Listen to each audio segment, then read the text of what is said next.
พราหมณ์ครู รู้สังเกต ตระหนักเหตุ ถนัดครัน ราชาวัชีสันพจักษุพินาศสม ยินดีบัดนี้กิจ จะสำริดมนารมณ์ เริ่มมาด้วยปรากรม และอุตสา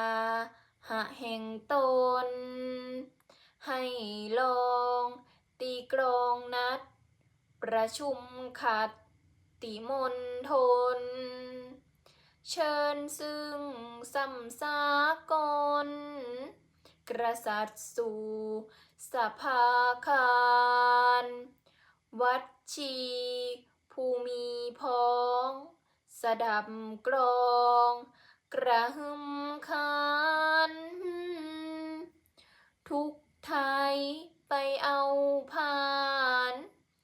นักกิจเพื่อเสด็จไป